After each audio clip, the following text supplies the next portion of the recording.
Hi guys, I'm Janine. I'm David. Welcome back to Double Scoop. Today we are going to bring you a little bit more sensitive of a video. So trigger warning, today's conversation will include discussion of child abuse. So if that is something that is going to be harder to watch, please do click away. But we do think it's an important topic to address. So that's why we're doing it. So last week, David interviewed me and we talked a little bit more about my story, my history, what life events kind of led to my current day struggle of body dysmorphia. And today we are going to deep dive into David's history. Yep. Good? Yeah. Good. Okay. And I've actually never heard this full story. So this will be a very authentic and very genuine conversation. Yeah. And I'm actually very interested to hear your story.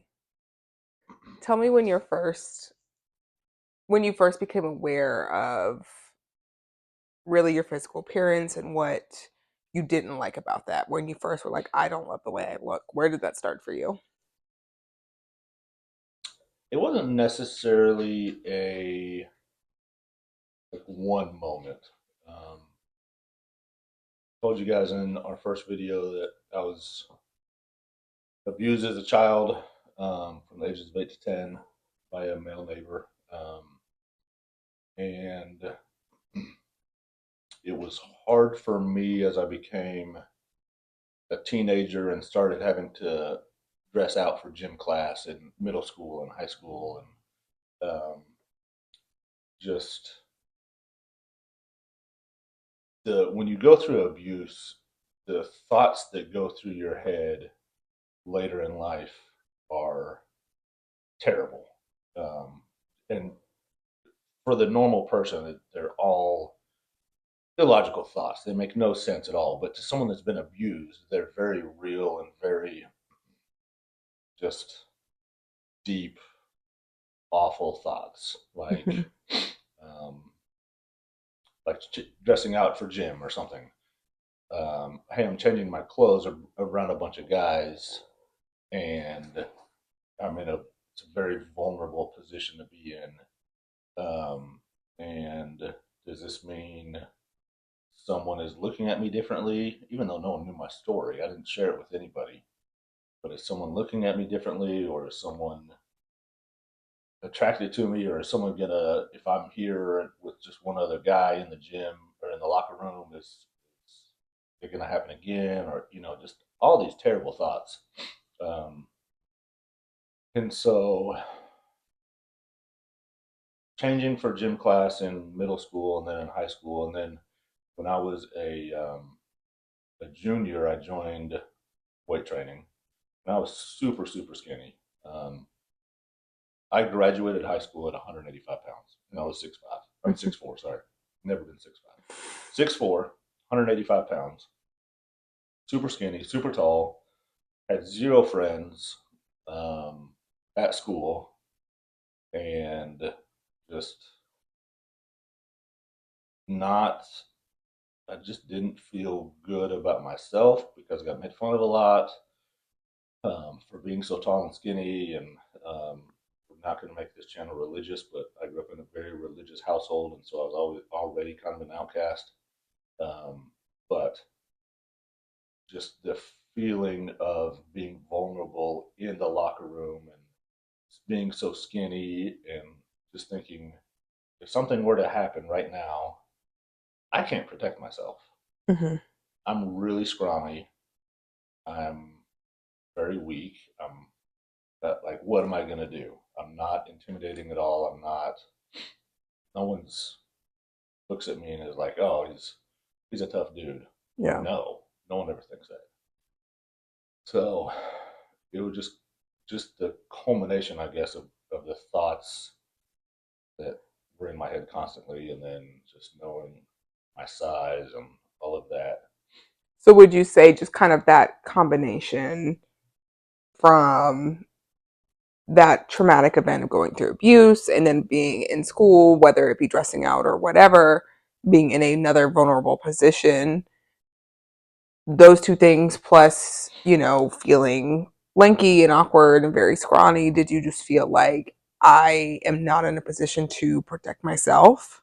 Yeah, it really came from wanting to be able to protect myself, protect my loved ones. Um, I didn't know because I got made fun of a lot. I just assumed that my siblings got made fun of, or the ones I cared about got made fun of. Mm-hmm. I have a little sister that I wanted to protect, even though she had a great life too. But just this need to protect everyone, and not just family either. It grew much bigger. Like always wanted to Like protect an those. all-encompassing Yeah, like need, protect anyone. protect the little guy, protect the kid on the field that's the smallest, or the kid that's getting bullied, or the special needs kids that get made fun of for horrible reasons because kids suck. Yeah. Just I just felt this constant need to be a protector. So how old do you think you were when you first started to feel like that you can remember back to? Like were you like almost out of high school at the time this really sunk in and where you Yeah, really felt like that, or was it yeah, sooner than that? um, yeah. Probably like junior, senior year of high school Okay. is when it really hit me, because all the like guys in my weight training class, they're growing, they're getting bigger, and I'm staying scrawny, and I'm eating as much as I possibly can. I was eating 2 lunches a day and constantly eating just everything at home, and I wasn't growing. Anything that wasn't tied down. Yeah, I was not growing, and it just like got worse and worse and worse. Um, so yeah, about junior, senior year of high school. Okay, so you're coming up at the end of high school. Mhm. You are still skinny, you're still scrawny, you're awkward, you are feeling isolated because you don't have any friends. What was next? Like, how did you tackle those feelings? Um, so after high school, not long after high school, um, I had a falling out with my dad, um, and not that that played into my body dysmorphia, but it kind of sunk me into a deeper depression and anxiety Hmm. about a lot of things. Um, and I it, I think that's where my OCD got the worst too. Okay. It like really started then, um, and I just would be hyper focused on certain things, like I don't know, making money. I had to make a lot of money, or I had to be the biggest, and I'd focus on the gym, or whatever it may be. Um, so I think the abuse as a kid, the body dysmorphia, realizing the body dysmorphia, staying scrawny, the falling out with my dad, it all just kind of culminated into a terrible, perfect storm of going deeper into the depression and the OCD and need to prove myself, um, obviously in a very unhealthy way. Yeah. Um, so, So you got into this deeper place where you're unhappy. You know, you have this perfect storm of other life events that are contributing to this depression and this unhappiness. But what was like that first catalyst of change for you? Like, is it just like, you know what, I just hate where I'm at. I'm going to start going to the gym and work out so I was already aggression, or like, what did that look like for yes, you? I was already going to the gym, but not seeing the results. I had a really high metabolism and all this stuff, and at the gym, I met the wrong people Okay. and learned about steroids. Okay. And And how old were you when this happened? early 20s, 21, 22. Okay. So you are still very young, 21, 22 years old, and you met people who introduced you to Yes. like anabolic steroids. Yep. Yep. Okay. And I saw how big they were and just how much weight they could throw around, and You wanted that. I wanted it. Okay. I wanted it bad. So, So 22, 23, took my first steroids. okay. Had no idea what I was doing. Didn't know And I assume these were not people who were scientists. No, scientists, but like, this was probably as unhealthy of a way to do it. Just some guys off the absolutely. street Yeah, who knew a guy who knew a yeah. guy and said, "Oh, this will make you big," and Who then boom. knows if it's pharmacy grade or if it came from some dude's garage? Yeah, no telling. No telling. Okay. But I wanted it. I wanted to be big. I wanted to be intimidating. I wanted to be the protector. Okay. Um, so yeah, started taking steroids. And this was like 22 years old. 22, 23, somewhere around there. Yeah. Um, You started doing steroids. You're in the gym. I know you're eating a lot. Did you Eating start to everything, see the results that you wanted? 100%. Okay. I I blew up, and I blew up quick. And probably because of my age, like that's when metabolism kind of starts slowing down for men, and you actually can start putting on the weight. Um, the things you eat actually stick to you around Mhm. that time. You're not a teenager anymore. Right. Um, and my testosterone was ridiculously high, and just it was just like the perfect time to take it to see the results. Okay. And yeah, I got huge. So you started to blow up in size. It was just the perfect time in your life, your growth cycle as a young adult. You got bigger. I have to assume your family and your friends and people around you noticed Oh that yeah, you of got course. huge. Yeah, of course. What was that like? So I was married at the time, and um, my ex-wife, I mean, she knew about it. I don't think she was really happy about any of it, but she knew about it. Um, I, of course, lied to everybody else, except for the guy at the gym. Those guys at the gym know. Even if you lie to them, they know. But lied to my family about it. Everybody, um, my family obviously knew I was lying, and wanted me to stop, and would kind of push me to stop or ask me questions or want me to go Really to. pushed you. Yeah, really pushed me. Probably in a very, to me, it was not good for me. The way they pushed me wasn't beneficial to me. It was harmful the way they were pushing you. Yeah, it was like, And I'm hey, sure that was because, sorry to cut you off, but because of a deeper rooted insecurity yes, related to your size, yes, which, which came from being smaller. Here you are now bigger yes, to comfort said insecurity. And then yes, you have family, hounding you to stop what it was that made you feel bigger, made you feel more comfortable. I'm sure it had the yes, opposite effect that they were it did. intending. And they, they, at the time, I still had not told anyone about my abuse as a kid. Okay. So no one knew the deep rooted True issue. cause. Yeah, other than me, of course. Okay. And so they wanted me to go to an addiction recovery thing and just read all this books and literature and get help and all this stuff. But in my mind, I'm getting the results I want. And so I myself, and for those watching that are not as familiar with steroids, to my understanding, they don't cause addiction like other types of drugs. No, you don't get addicted to steroids. You get addicted to the way you look, Right, which is a totally like mental, psychological, which is the deep rooted body dysmorphia, right. right? You get, And that's where it started for you. It yeah, wasn't that you were addicted to the drugs right, themselves. It right. was It doesn't just give you a you high. loved It how they doesn't made you look. exactly. Yeah, Okay. it's a drug, but it's not like a drug like a weed or a cocaine. You don't get a high from it. You don't feel the effects just sitting That's there. not what you're chasing. No, you get addicted to what you look like, Hmm. and you enjoy what you look like, and that's what you strive for. Hmm.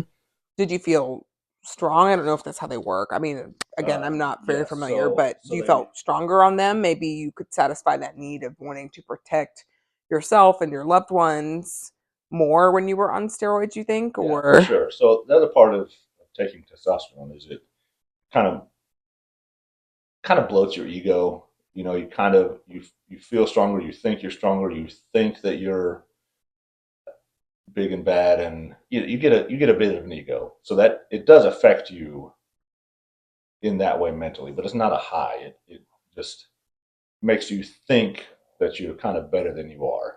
Oh, And they talk about roid rage and stuff. Sure, that unless you are conscious of your feelings, your emotions, most people can keep it in check. But there are times, sure, roid rage can happen. okay. Um, But that but wasn't something you really experienced. not really, no. I mean, I might have gotten aggravated a couple times over something stupid, but who doesn't? But it Mm-hmm. wasn't like, oh, David's running around just mad at the world, ready Yeah. to beat everybody up. No. Okay. Um, but yes, I felt bigger. I felt stronger. I felt like I could protect people. Felt I felt good. Yeah, and I that was felt probably good. the first time you felt good in a while, is what it Yes, sounds like. probably ever. Okay. And so, how long after you started steroids to this point, how long was that? It only took maybe a year after I started the steroids to get really That's big. kind of a long time. So steroids aren't really fast acting. Okay. You don't take steroids and then next week you're huge. Sure. They're It's a long game. It's a marathon, not a sprint. Mm-hmm. Um, so anyone, and for the record, I do not advocate for anyone taking steroids ever. Um, I don't I don't push them. I don't suggest them. None of that. This is not what this is about. This is just me telling my story.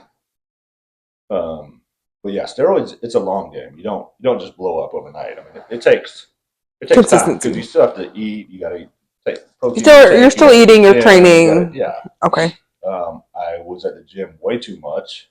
And what does way too much look like for you? 3 hours a day. Okay. So I'd work all day, work out. Excuse me, neglect my family.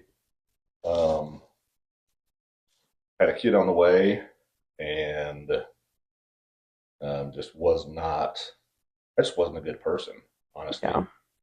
Um, I was I was getting what I wanted physically, but I wasn't a good person.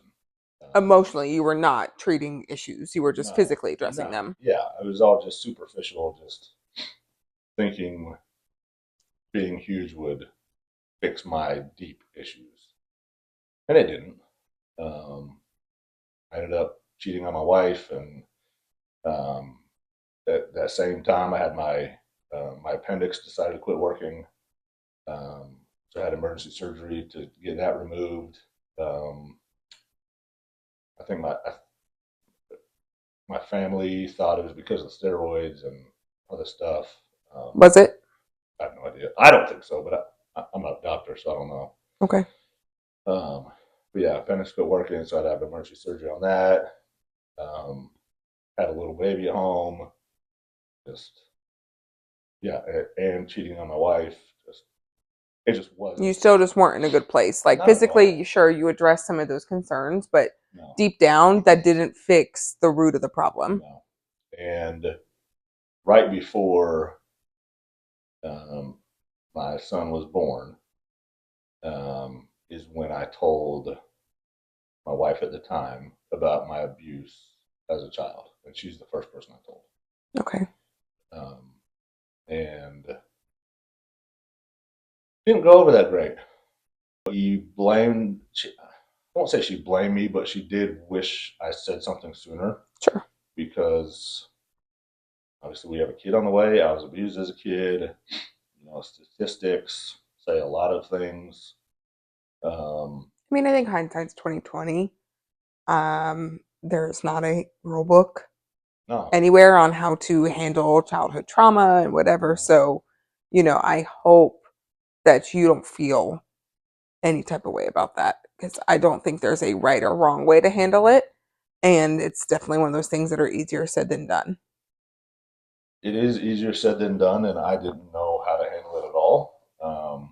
And I do definitely still have feelings about how I went about telling anybody. Mm-hmm. Um, I wish I would have said something a lot sooner, um, but I mean I can't change it. Yeah, So it's hard.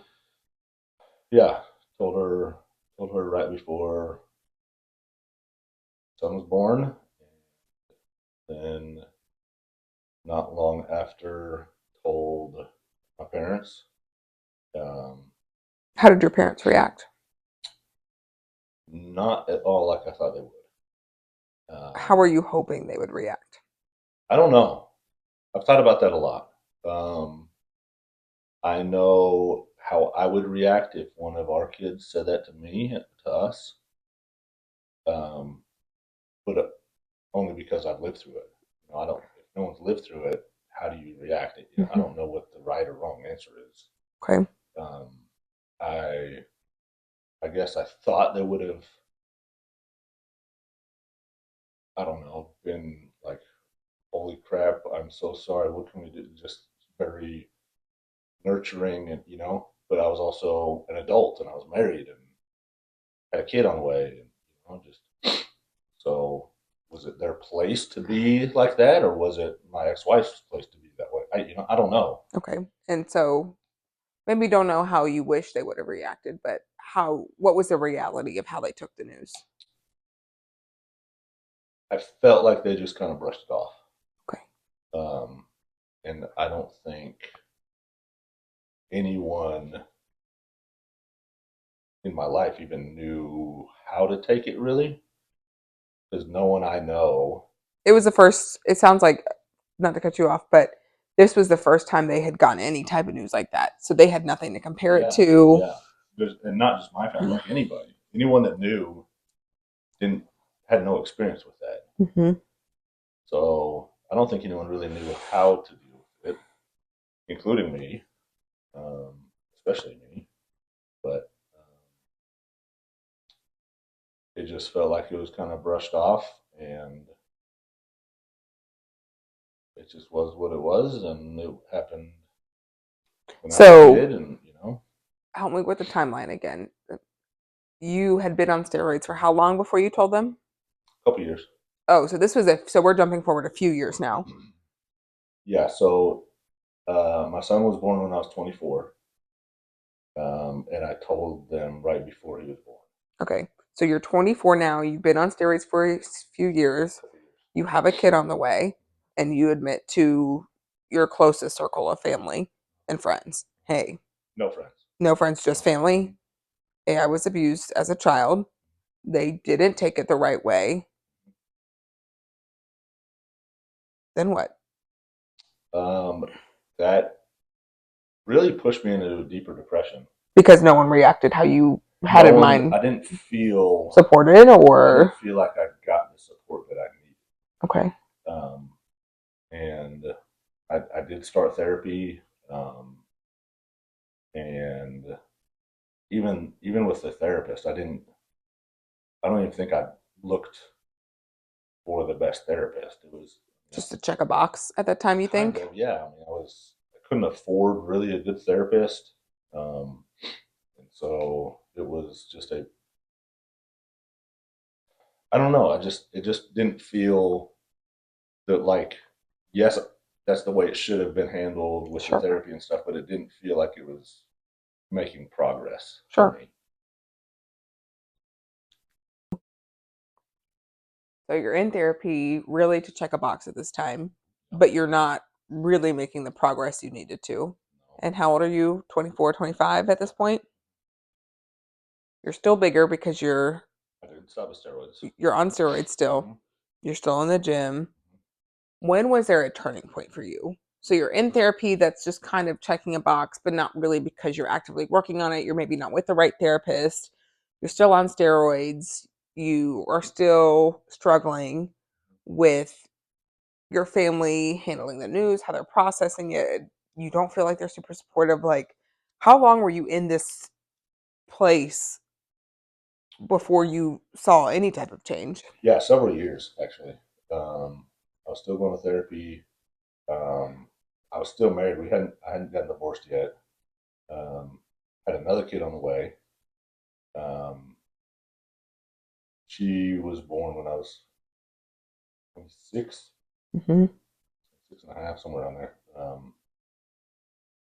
And I was still a piece of crap, still a terrible husband, just not a good person still. Um, Even though I was going to therapy and I was checking the boxes. I wasn't really growing Getting from it. better. No, I wasn't growing from it. My OCD was getting worse. My depression and anxiety was getting worse. Same time that I was, I've always been in construction, but the construction was terrible. Just Not, all I things were mean, not good. yeah, nothing was seemed to be going my way. Anything in any aspect. Was there either an age you got to or an event? What finally made you look at this? Because obviously you're not a terrible person now, but what was it that finally was like sparked change for you?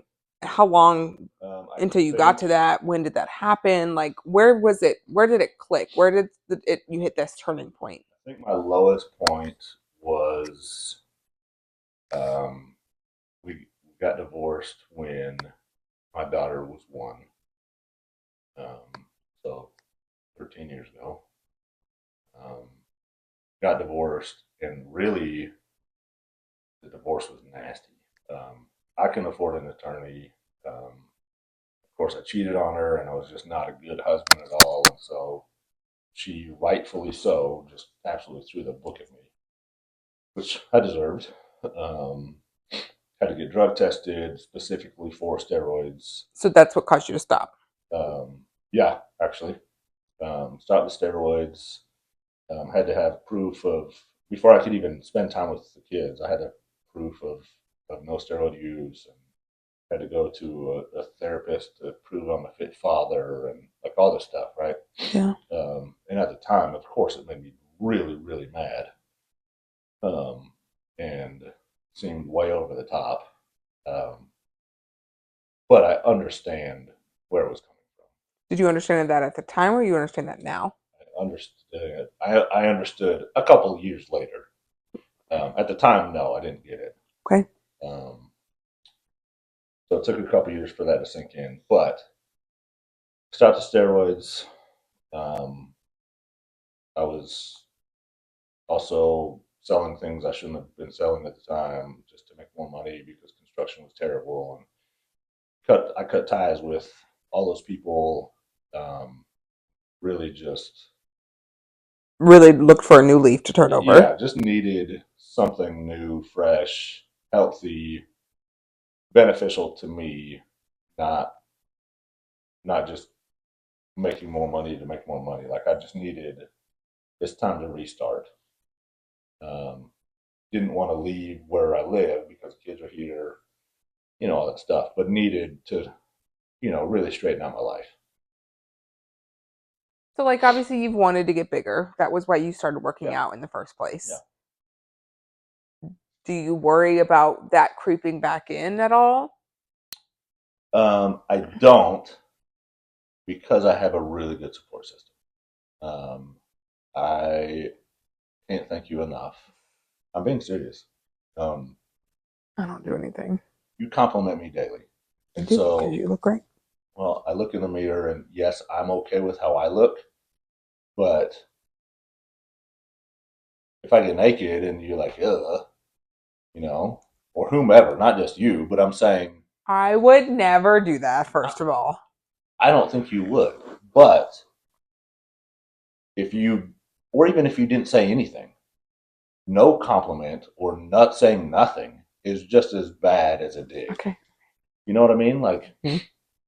if I'm trying to look good for you and you don't say a word, then that hurts just as bad as saying I'm You're right. ugly. You're right. You're right. You're right. You're right. So you complimenting me and saying I look great, of course, that feels good. Mhm. Um, luckily, I was in a place before we met that I didn't feel the need. I'd already done the healing and the acceptance. Mhm. Um, but now that we're together and in a healthy relationship, it just feels that much more healthy for me. Just very secure in where Yeah, you are in a place. yeah, You've done the work. You've worked with a therapist, which yeah, is no easy feat, and I have to commend you because working with the therapist is very hard. You have to choose to show up for yourself every day, and it's not easy, but it is so worth the results you get on the other side of that. So yeah, I for really sure. do commend you. Okay. You're in your 40s now. Huh? You've gone through not so great Oh, therapy. time out. You I'm not just in hit my 40s. I just hit you 40. just hit 40 now. Yes. You've been through not great therapist. Uh-huh. You've struggled on your own without help. You've gone through a lot of trauma, whether that be your childhood abuse, whether that be opening up on this very sensitive subject to your family, not feeling like you got the support you needed. You've gone through divorce. You struggled with the fallout of that. You've then since, turned it around, gotten into good therapy, really made the growth and the strides. If you could tell anyone who is in any type of similar slash like circumstance any piece of advice, what would that be? Don't delay getting help. Don't. If you've been abused, address it.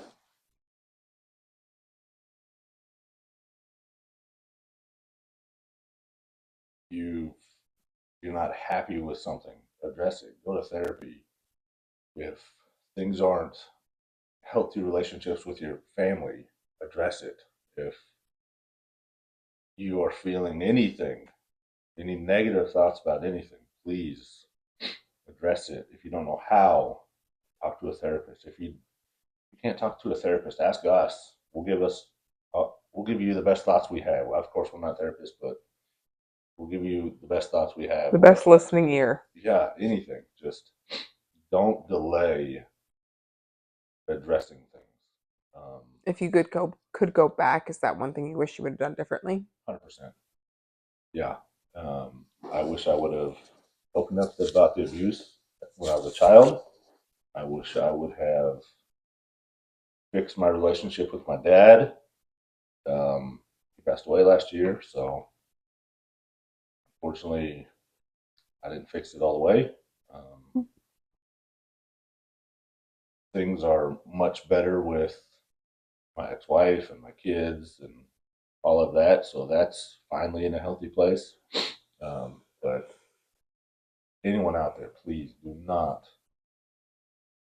put off getting the help you need because it's very worth it. Even if it takes 5 different therapists to find the one that fits you best, it is worth it. I would say for myself and for David, you are worth investing in. Yes. And if it takes multiple tries to find the right therapist, it is 100% worth it.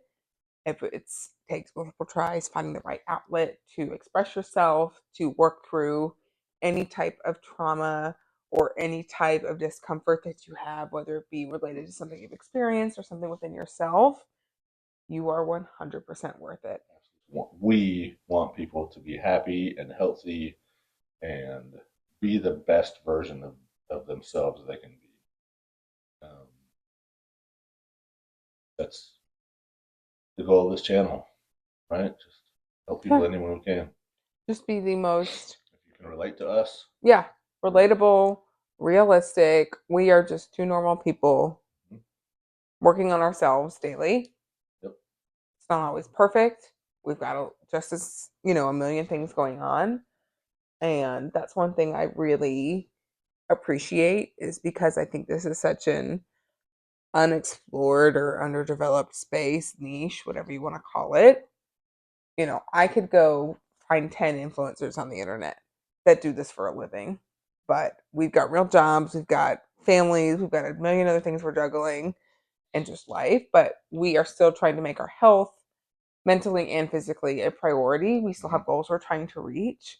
And if any of that resonates with you, we hope that we can be a support to you and we hope that you can find something along this journey that helps you also. Present day, January 14th, 2024.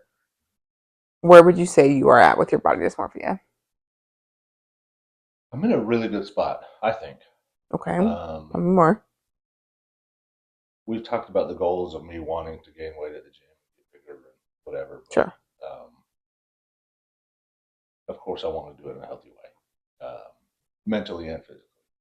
Um, but I'm good. I'm happy. I'm not fat. I'm not scrawny.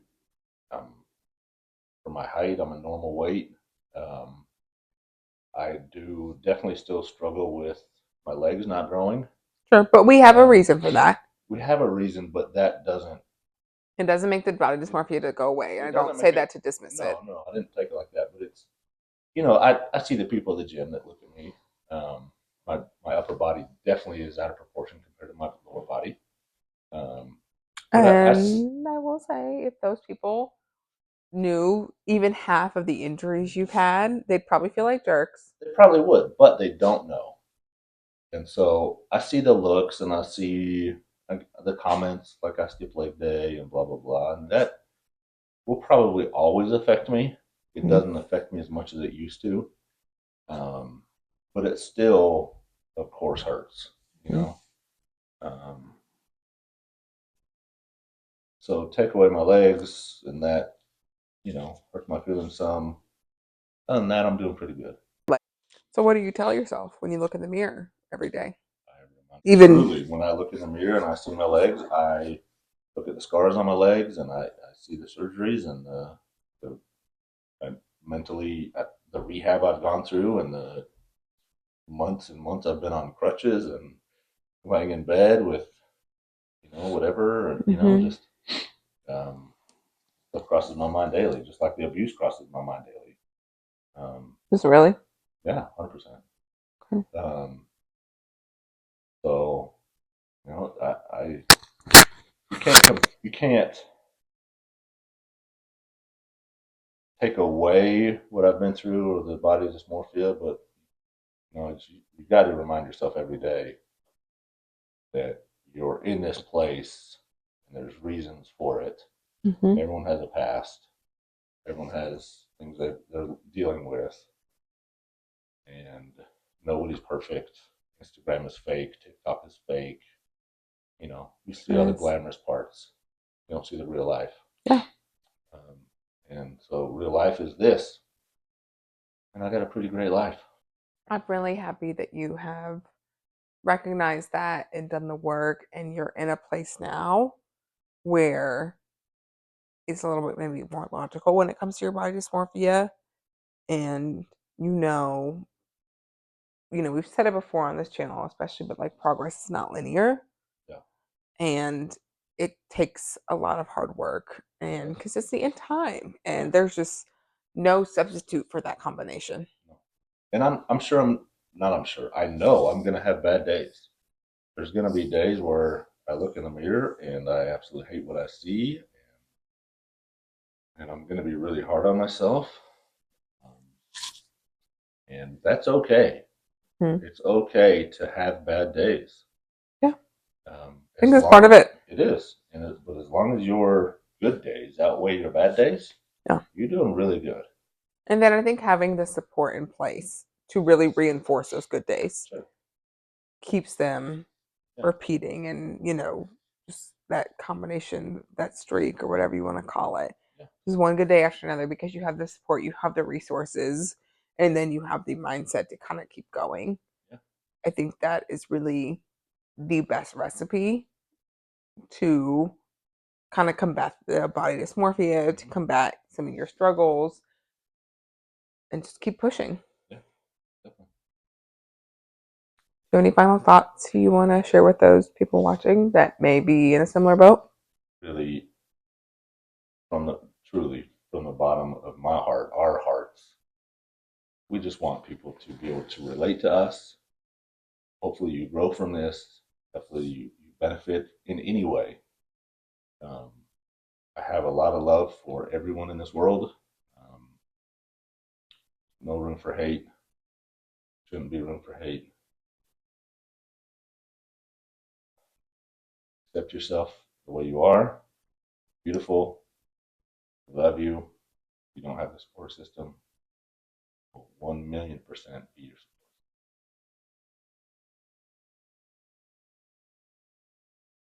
Whatever you're doing, keep doing as long Yeah. as it's in a healthy way. Yeah. And it's okay if how you're working on it so far has not been maybe perfect. Yeah, it takes time. It takes time to find the balance. Yeah, I Um, was just going to say that the right balance. It yeah, takes effort, and you're Take not it, going to get it right the first go round. take it from me. Years, years and years. I'm proud of you for sticking with it and recognizing and realizing that addressing your body dysmorphia and the issues you have were not going to be fixed overnight. And I'm also really proud of you for recognizing that your first therapist that you saw was not basically doing what you needed, and it required putting in the work and seeing another one and trying something else if it wasn't working for you, and just not being afraid to try something new and to go back through that experience. Because if you've ever started therapy, you know it just puts you in such a vulnerable position. Mhm. And to knowingly have to go into this, like, I have to start all over with someone and rehash all this trauma that I've experienced. It's hard, but I'm really proud of you for doing it again because you knew that you were not getting the help you needed the first go around, and you're worth not giving up on. Thank you guys so much for watching and sharing this experience with us and this story.